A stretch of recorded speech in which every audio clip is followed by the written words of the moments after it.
Hello students, आज का हमारा टॉपिक है motion in A vertical circle. Motion in A vertical circle.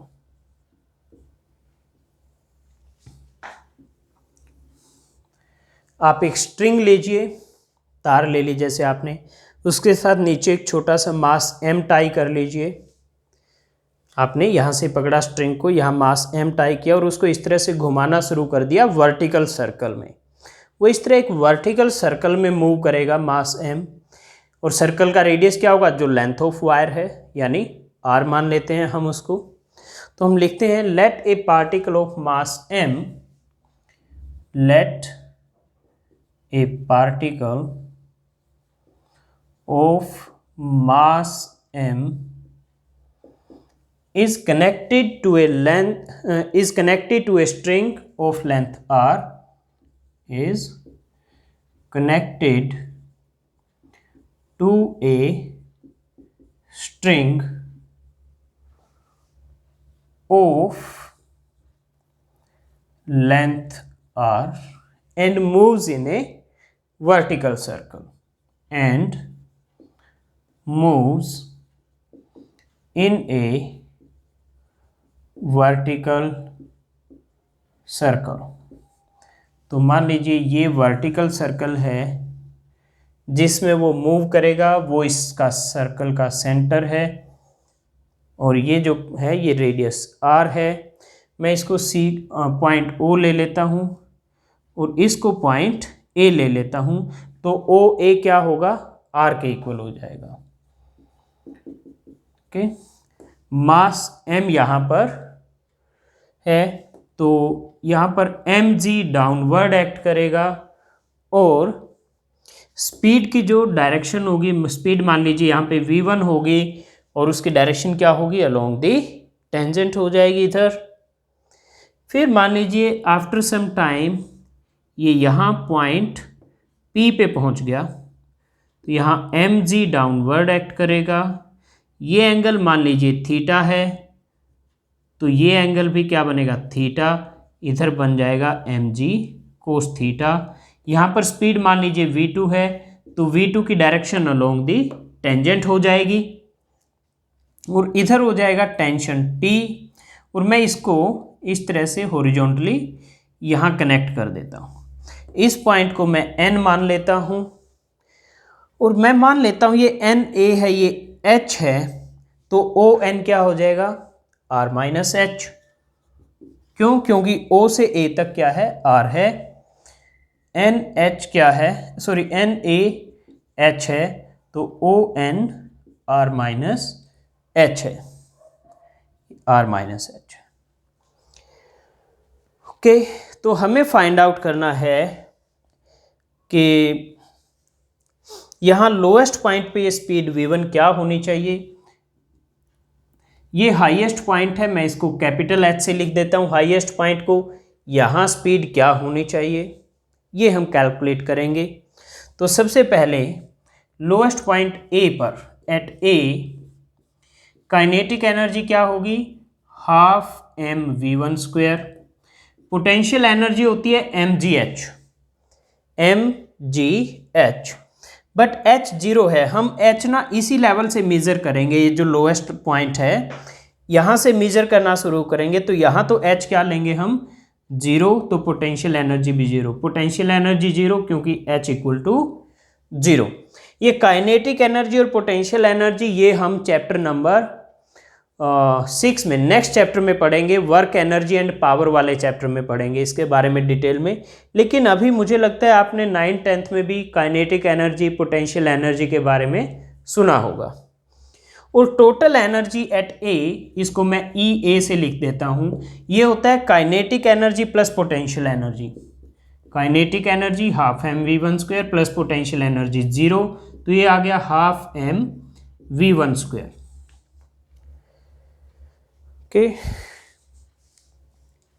Kinetic energy half mv1 square, potential energy 0, तो total energy at point A ये हो जाएगा। Sum of kinetic energy and potential energy उसको mechanical energy कहते हैं। इसी तरह से पॉइंट P पर एट P काइनेटिक एनर्जी हो जाएगा, क्योंकि स्पीड v2 है तो हाफ mv² होता है, तो हाफ mv²। पोटेंशियल एनर्जी क्या होगा, ये हाइट h है, अब इसका जो लेवल है इस लेवल से वो h है, तो पोटेंशियल एनर्जी होगी mgh।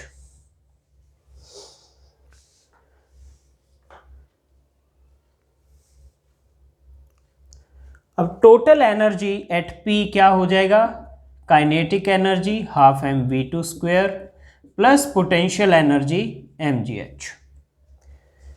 अब इस केस में, इस मोशन के केस में जो एनर्जी है वो कंजर्व्ड होगी।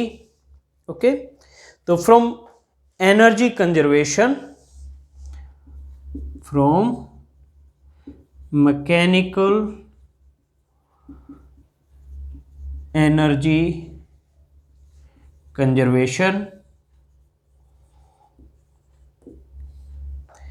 जो एनर्जी टोटल A पर है वही P पे होगी, EA = EP।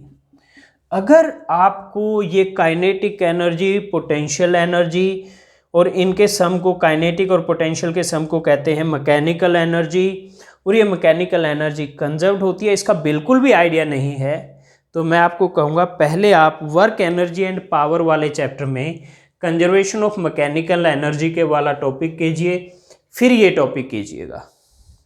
और अगर वो टॉपिक आपने पहले ही कर लिया है तब तो आपको इसमें कोई दिक्कत होगी ही नहीं, और नहीं भी किया है तो मैं आपको यहाँ पे कहूँगा कि आप अभी सिर्फ ये कंसीडर करके चलिए मैकेनिकल एनर्जी कंजर्व्ड है। क्यों है कंजर्व्ड, वो आपको जब मैकेनिकल एनर्जी कंजर्वेशन का टॉपिक आप करेंगे work energy and power chapter में तो आपको पता चल जाएगा। ओके, यहाँ आपको उसकी चिंता करने की ज़रूरत नहीं है। ओके, तो from mechanical energy conservation EA = EP, तो हम लिखेंगे half mv² is equal to half mv² plus mgh। तो यहां से आपका जो है m दोनों तरफ कैंसिल हो गया, तो v2² आ गया v1² minus 2gh। v2² is v1² minus 2gh। मैं इसको इक्वेशन नंबर 1 लिख देता हूं, इसको 2 लिख देता हूं और इसको 3 लिख देता हूं। अब टेंशन हमें कैलकुलेट करना है। T है tension in the string, let T tension in the string. तो इसमें इक्वेशन क्या बनेगी, T minus mg cos theta that will be equal to the centripetal force, क्योंकि सर्कुलर पाथ में सेंट्रीपिटल फोर्स तो चाहिए। तो net force towards the centre क्या होगा, T minus mg cos theta. mg cos theta क्या है, T के अपोजिट है, तो T minus mg cos theta is equal to m v2² by r। क्यों, क्योंकि पॉइंट P पे स्पीड क्या है, v2 है। तो यहाँ से आपका T आ गया m v2² by r plus mg cos theta. अब v2² की वैल्यू मैं यहां से रख दूंगा और cos थीटा की वैल्यू ट्रायंगल OPN से, इन triangle OPN cos theta is r minus h by r। Okay, तो ये मैं वैल्यू रखता हूं, T equal to m v2² है v1² minus 2gh divide by r plus mg cos theta है r minus h by r। ये equation number 4 है। Students, आप चाहें तो वर्क एनर्जी एंड पावर वाला चैप्टर ख़त्म करने के बाद भी इस टॉपिक को कर सकते हैं, अभी आप इसको छोड़ सकते हैं। पहले आप नेक्स्ट चैप्टर पूरा कर लीजिए, वर्क एनर्जी एंड पावर, और फिर इस टॉपिक को बाद में कर लीजिए। तो आप ये भी कर सकते हैं, उससे भी कोई फर्क नहीं पड़ेगा। तो ओके, तो ये हमने टेंशन की वैल्यू निकाली। अब पॉइंट ए पर, लोएस्ट पॉइंट पर एच की वैल्यू क्या है? 0। एट ए लोएस्ट पॉइंट पे एच है 0, तो टी ए क्या हो जाएगा आपका? एच 0 होगा तो M V one square by R, और ये एच 0 होगा तो आर बाय आर कैंसिल, तो plus M G, M V one square by R plus M G. मैं क्या करता हूं, मैं m बाय आर कॉमन ले लेता हूं, तो ये हो जाएगा वी वन स्क्वायर प्लस जी तो है ही इसमें, और डिवाइड बाय आर कॉमन लिया तो यहां आर मल्टीप्लाई भी हो जाएगा। तो ये आ गया टी ए की वैल्यू। मैं इसको इक्वेशन नंबर 5 लिख देता हूं। अब मुझे हाईएस्ट पॉइंट पर टेंशन कैलकुलेट करनी है, तो उसके लिए मैं क्या करता हूं, मुझे इसको इरेज करना पड़ेगा कहीं से।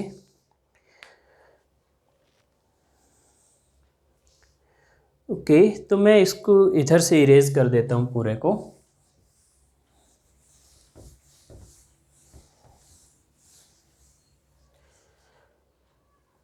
जो हाईएस्ट पॉइंट है H, उस पे H की वैल्यू क्या होगी?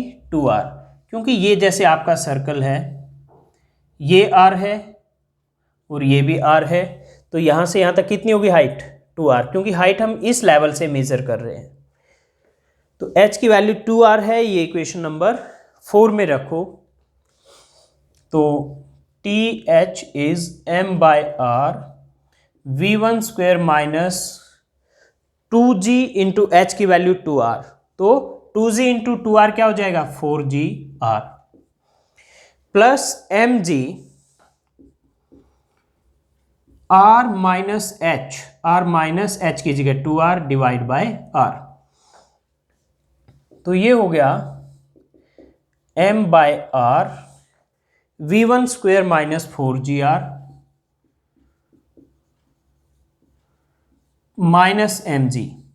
क्यों? r माइनस 2r क्या होगा? Minus R divide by R minus 1, तो वो माइनस 1 यहां प्लस से मल्टीप्लाई होके माइनस दे देगा आपको। अब इन सारी टर्म्स में से m बाय आर कॉमन लीजिए, तो ये बचेगा we one square minus 4gr, और यहां से m तो कॉमन आ गया, नीचे अगर r कॉमन लिया तो यहां r मल्टीप्लाई हो जाएगा, तो माइनस r इंटू जी। तो टी एच आ गया m by R V one square minus 5gr। ये हो गया आपका इक्वेशन नंबर 6। तो ये आ गई tension at the highest point. Okay, अब हम कैलकुलेट करेंगे T A minus T H. T A है ये रहा M V one square by R plus M G हो जाएगा, क्योंकि आर से R cancel, minus M V one square by R, क्योंकि यहां माइनस है, और ये माइनस माइनस प्लस हो जाएगा, तो प्लस आर से आर कैंसल, तो 5mg, तो ये कैंसल, तो ये आ गया आपका 6mg। So this is difference in tension at the lowest and highest point. अब कैलकुलेट करेंगे लोएस्ट पॉइंट पे मिनिमम रिक्वायर्ड वेलोसिटी क्या होगी पॉइंट ए पर, और हाईएस्ट पॉइंट पे क्या होगी। तो अगर सर्कल कंप्लीट करना है, तो जब यहां हाईएस्ट पॉइंट एच पर पहुंचता है पार्टिकल, तो जो स्ट्रिंग है, जो वायर है, वो टाइट होनी चाहिए, लूज नहीं होनी चाहिए, यानी टेंशन जो है that should be greater than equal to 0 for particle to complete circle T H greater than equal to 0, ये रही टी एच की वैल्यू, ये रख दो। तो m by R v1 square minus 5gr is greater than equal to 0। That means v1 square minus 5gr is greater than equal to 0 और v1 square is greater than equal to under root 5gr। तो v1 is greater than equal to under root 5gr। तो ये क्या होगी? Minimum value. तो v1 की minimum value क्या हो जाएगी? Under root 5gr। अगर मैं ग्रेटर देन हटा दूं तो v1 की क्या वैल्यू आएगी? Minimum value. ये है minimum required velocity at lowest point. This is minimum required velocity at lowest point।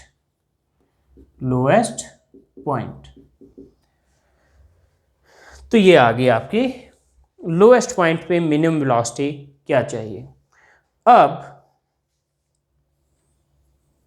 Highest point पे मिनिमम क्या होनी चाहिए जब वो पहुंचे, वो कैलकुलेट करते हैं।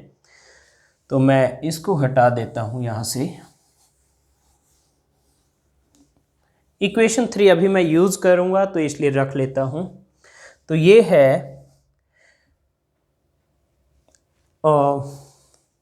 इक्वेशन 3 से मैं h अगर 2r रख देता हूं तो v2 square is v1 square 5gr होता है। v1 स्क्वायर क्या है? 5gr हो जाएगा minus v1 square 5gr minus 2g into H की value 2r, 2g into 2r। तो ये 4gr हो गया। तो 5gr माइनस 4gr क्या हो गया? gr। और क्योंकि v1 की मिनिमम वैल्यू रखी है हमने यहां पे, ये इक्वल टू वाली कौन सी है? मिनिमम वैल्यू है। यहां मिनिमम वैल्यू रखी है तो v2 की भी कौन सी वैल्यू आएगी? मिनिमम। तो v2 equal to under root gr। So this is minimum velocity required at highest point. This is minimum required velocity at highest point। Okay, तो ये आपने निकाल दी।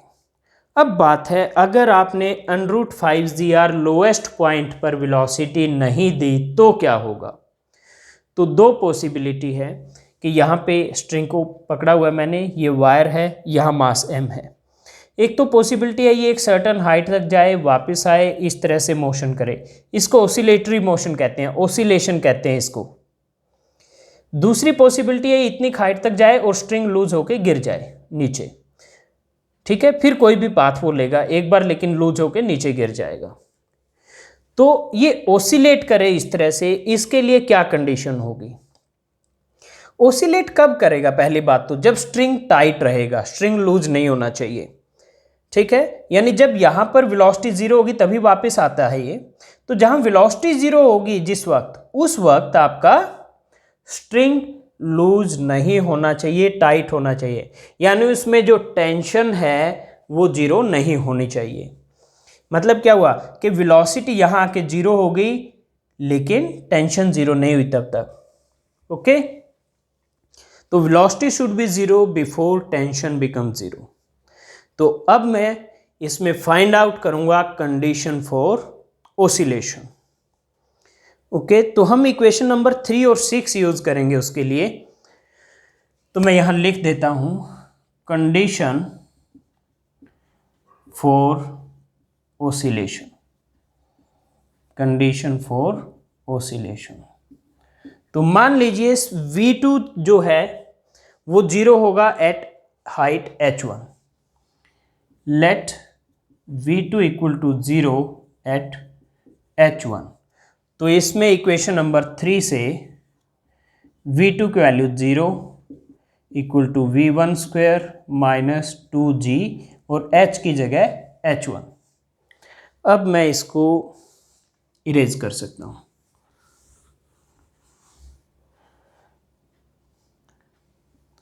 अब मुझे ये इक्वेशन चाहिएगी, इक्वेशन नंबर 4। ठीक है, तो मैं अभी इसको इरेज नहीं कर रहा। तो यहाँ से H1 क्या आ गया आपका V1 स्क्वायर बाय 2G, यानी इस हाइट पर आपकी जो वेलोसिटी है वो 0 हो जाएगी। लास्ट इक्वेशन 7 थी, इसको मैंने 8 लिख दिया। अब हाइट निकालेंगे जिस पे टेंशन 0 होगी, और मान लीजिए वो हाइट H2 होगी, तो वेलोसिटी 0 होनी चाहिए टेंशन 0 होने से पहले। इसका मतलब H1 होनी चाहिए less than H2। Let at height H2 T equal to 0, T equal to 0। तो ये जो इक्वेशन 4 है, इससे क्या आएगा, 0 equal to m V1 square minus 2GH2 divide by R, m by R V1 square minus 2G, H की जगह H2 plus mg R minus H2 by R, R minus H2 by R। अब मैं इसको भी erase कर सकता हूं।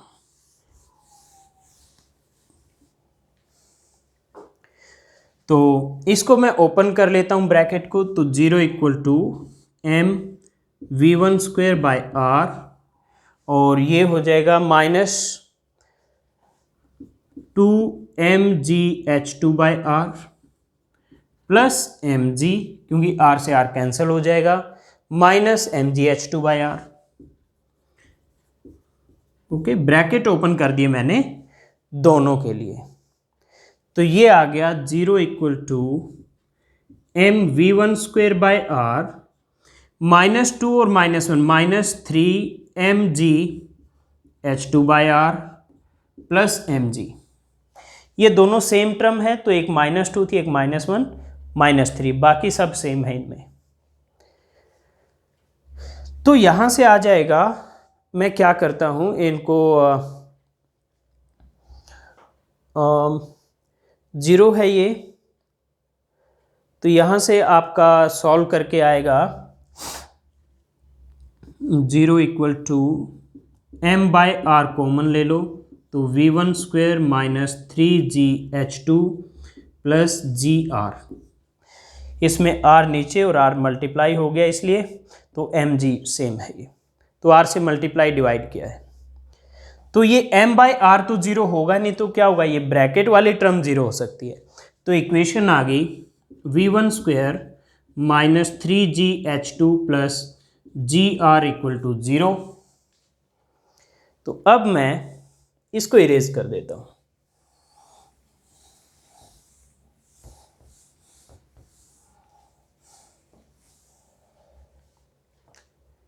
तो यहां से 3GH2 आ गया आपका V1 स्क्वायर प्लस GR, तो H2 आ गया V1 square plus GR by 3G, V1 square plus GR by 3G। Well, इसको इक्वेशन 8 लिखा था, मैं इसको 9 लिख देता हूं। अब फॉर ओसिलेशन, ओसिलेशन के लिए क्या होना चाहिए, क्या बताया था मैंने कि यहां से ऐसे जाएगा, वेलोसिटी जब 0 हो टेंशन 0 नहीं होनी चाहिए, यानी वेलोसिटी पहले 0 होनी चाहिए, टेंशन बाद में कहीं 0 होगी जाके। तो यानी जो आपका H1 है that should be less than H2, velocity should be 0 before tension is 0। H1 की वैल्यू है V1 square by 2G less than H2 की वैल्यू है V1 square plus GR by 3G। G से G cancel, cross multiply, 3V1 square is less then 2V1 square plus 2GR।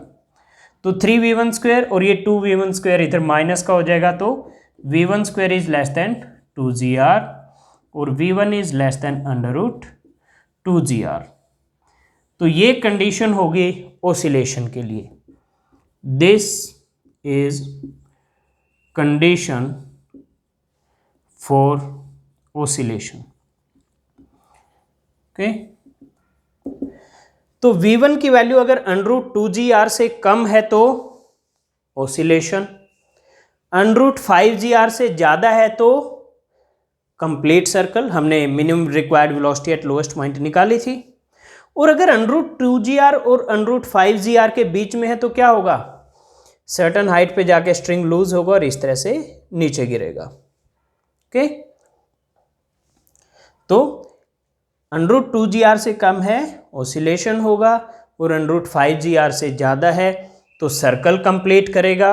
और अगर √2GR और √5GR के बीच में कोई भी वैल्यू है तो वो सर्टन हाइट तक जाकर स्ट्रिंग लूज हो जाएगा और नीचे की तरफ गिरेगा। तो ये था motion in A vertical circle. I hope आपको ये अच्छे से समझ आ गया होगा। नहीं समझ आया तो दोबारा से वीडियो को जहाँ से हमने ये टॉपिक स्टार्ट किया था शुरू कीजिए, आपको ज़रूर समझ आ जाएगा। तो स्टूडेंट्स, इसके साथ ही हमारा motion in A vertical circle topic ख़त्म हो जाता है। हम नेक्स्ट क्लास में मिलते हैं।